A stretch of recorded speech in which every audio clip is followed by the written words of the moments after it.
The former Labour Prime Minister Gordon Brown is calling for the creation of a North Sea oil fund to help the industry enjoy a sustainable future. Mr Brown is speaking in Glasgow at the moment, arguing that new measures are needed to help keep fields open and to deal with the fluctuations in the oil price. Well, our political editor Bernard Ponsonby joins us now from Glasgow's East End. Gordon Brown is giving the inaugural John Wheatley lecture. John Wheatley was a Red Clydesider and Labour MP very closely associated with housing policy. Well, Gordon Brown is here at Parkhead Congregational Church. He's talking housing policy, but he's also talking economic policy and oil as well. And what he will tell this audience is that the Chancellor of the Exchequer in the budget on the 18th of March has to do more than simply give tax breaks to some of the oil companies. He is deeply concerned that a number of marginal fields may well close altogether unless there is a new partnership between the government and the oil companies to sustain production in the longer term. Here's what he's going to tell them. You've got to accept that in the short term we've got to work with the companies to do something that is bolder.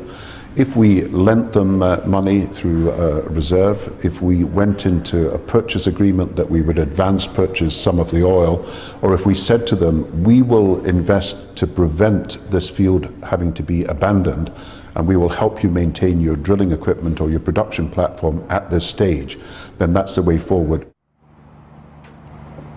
Well, it's an absolute certainty when the Chancellor delivers that budget on the 18th of March, there will be a tax break for the oil companies to deal with the issue of the downturn in the price of oil. But of course, this is all a double-edged sword. Yes, it's bad for the sector. Yes, it's bad for jobs in the sector, certainly in the short to medium term. But it's good for the wider economy in terms of reduction in fuel costs for business and, of course, the reduction in household bills for hard-pressed consumers. John. Bernard, thank you. Well, the SNP has accused Gordon Brown of using the oil and gas sector as a cash cow when he was Chancellor, imposing a tax on profits and proceeding to double it. But one oil analyst says the former Prime Minister's call for a public-private ownership of under-threat North Sea fields would be viable. Ross Govans reports. It's been a turbulent 6 months for the North Sea oil and gas industry. The backdrop for the debate over its future is one of a plunging oil price, rising costs and mounting job losses. Former Prime Minister Gordon Brown wants under-threat North Sea fields to be part-owned by the state to help keep them viable. It's been met with derision by political opponents. We could have built up a fund, as Norway has done, worth over £500,000 million. But instead, the UK government, including Mr Brown's, has hiked up the tax, which drove away investment, leading to the problems we now face. It's far better to take a stake in all fields at the beginning, rather than at the end. The price of a barrel of Brent crude has collapsed to around the $50 mark in recent months. The oil and gas industry is a vital national asset.